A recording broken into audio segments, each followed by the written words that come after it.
man. I change your bum life. You fight me, it's a celebration. I will beat you. When you sign to fight me, it's a celebration. You ring back home, you ring your wife. Baby, we done it. We're rich, baby. Conor McGregor made us rich. Break out the red team. panties. Let's get it all. Yo, welcome back to the MMA Short Show. Is always your boy, Steven Moustaris. And guys, I just got done kind of breaking down the whole Henry Cejudo, Aljamain Sterling fight and how I kind of thought it went. But at the end of the day, ultimately, it didn't fucking matter what happened because the UFC, regardless, just was that whole fight was kind of made around who was going to fight Sugar Sean O'Malley. It wasn't going to be, oh, who's Sugar fighting? No, it's, oh, which one of these guys gets Sugar? You know what I'm saying? It was made for Sugar Sean O'Malley, as funny as it is. And the UFC is just dying for a superstar at 135. And Sugar Sean seems to be that guy probably. But, you know, the next thing I really want to talk about, dude, and I don't know if it's more sad. I don't know if it's more unfortunate. I don't know, like, how to word it necessarily. But it's just the unlucky, like, events, I guess. I don't know how to explain it. For Belal Muhammad this past weekend, man. Seems like every time he's at the doorstep, every time he's there, to make us remember his name, not to be funny with his nickname there, but like for us to finally be like, oh, household name, this guy's a dog, this guy can get a championship. Something always just seems to happen. Whether it's, you know, him going on his crazy, you know, win streaks and then just him getting absolutely pieced up by Leon Edwards for almost 3 rounds. And, you know, I know it's a no contest because of the eye poke. You know, it's hard for me to know, like just 2 years ago, I watched the champion beat the absolute fucking shit out of him, which is the current champion now, but not at that time, but still beat his shit and fuck his ass up. And then, you know, and then he comes back, he fights a couple of guys that he probably should get out of there. And he's got like a lackluster performance, you know, maybe just gets the unanimous decision when he probably should be finishing these guys. And, you know, finally comes off a big win of Sean Brady, gets him out of there, takes the dude 0, impressive as fuck. And then it's right back to most boring fighter that I've ever seen. Like, this is the one fighter that I try, like, guys, I try not to be mean to fighters. I really do. I try not to ever downgrade them, never try to be mean or whatever, belittle them, anything. I trust me, these guys are my favorite athletes in the world, my favorite sport. I know every single one of these guys in the UFC could kick my fucking ass, so that's a huge reason I would never talk shit.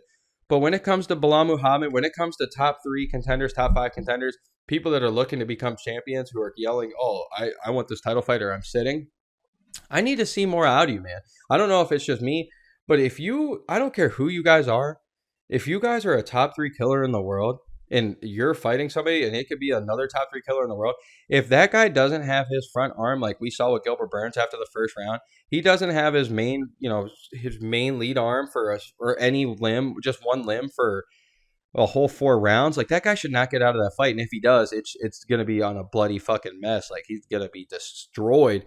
And it was like, dude, like it just felt like Belal was just stagnant. Felt like he was letting Gilbert kind of like stay in the fight. Like that fight was way closer than it should have been. Like, yeah, Belal wins it. Still wins, 4-1, 3-2, whatever you guys want to say, 5-0. I guess I don't really care. But it's just depressing, man. It's like, dude, this was your chance to jump over Colby Covington. You're talking all this shit, and I know it's 2 weeks, you know, notice. Regardless, you get all the respect out of me. But it's just another classic Belal Muhammad, you know, fight. You got this guy in the ropes. You got him with no fucking arm. You could do anything you want. Destroy him, take him down, anything. He couldn't do anything with his left arm. We saw all night. He kept fucking shaking it out.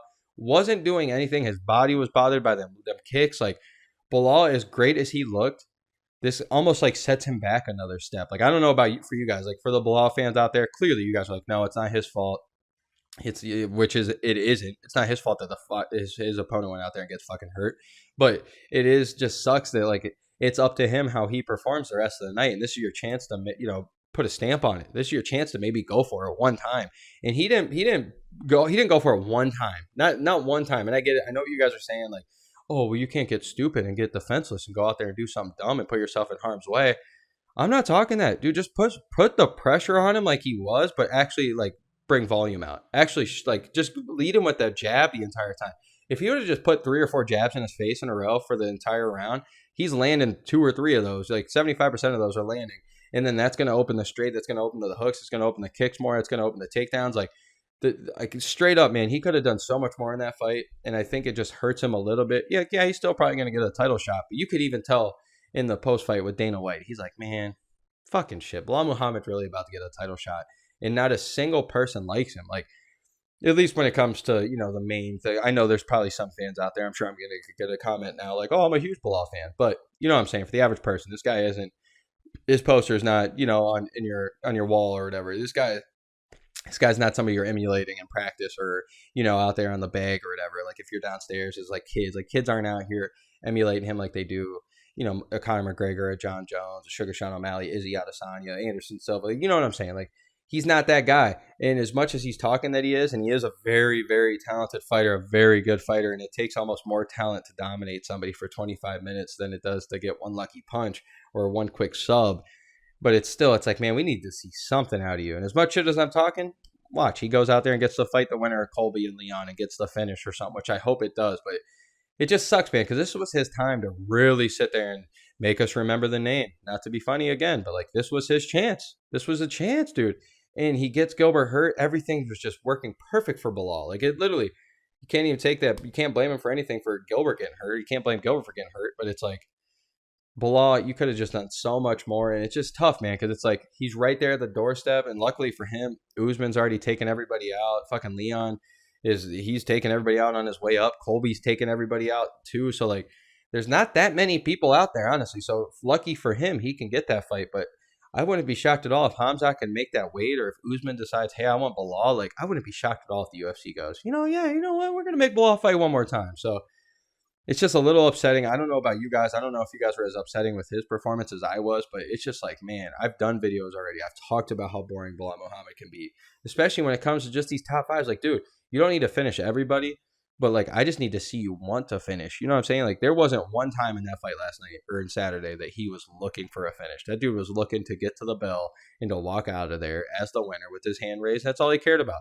And I guess that's all that matters. But like at the same time, man, I'm a broken record when we sit here and talk about it. And for the most part, I'm pro fighter when it comes to this.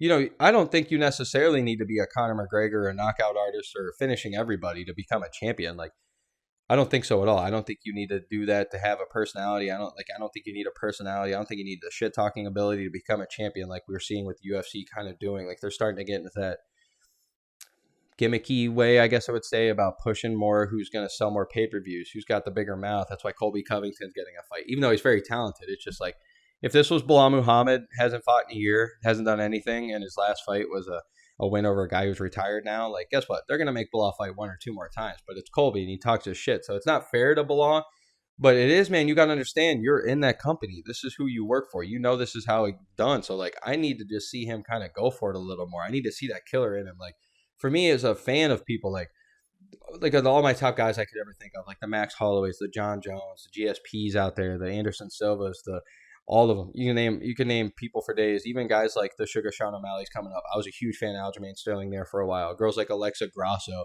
like Amanda Hebos, like all these fighters that you can name, man. Like, I mean, we can go on forever and ever. By the way, I have so many fans. Like Tom Aspinall, I'm a big fan of. Like I got all these guys I'm huge fans of. But like every guy that I just named, every woman I just named, guess what? These people go for the fucking kill. These guys go for the throat. They're not here to just get unanimous decision wins. They're here to finish. So I guess that's just me personally. I guess that's what I want. But I just really think Belal Muhammad might have just missed his chance to, not only, I liked what he was doing with the whole shit talking to New Jersey. That's going to get your name out there. But I just, the performance, man, it's just another one that I'm sitting here like, dude, you got these guys on the rope. Like, his Vicente Luque fight, I thought he could have got him out of there. That, like I said, he did this thing with Sean Brady, which I was proud of. But like, just like, man, you got Gilbert Burns on the rope, one arm, the guy that you need to take out to take the belt, like to go get the belt. And if you beat this guy, guess what? You have a really good chance of becoming a champion. And guess what?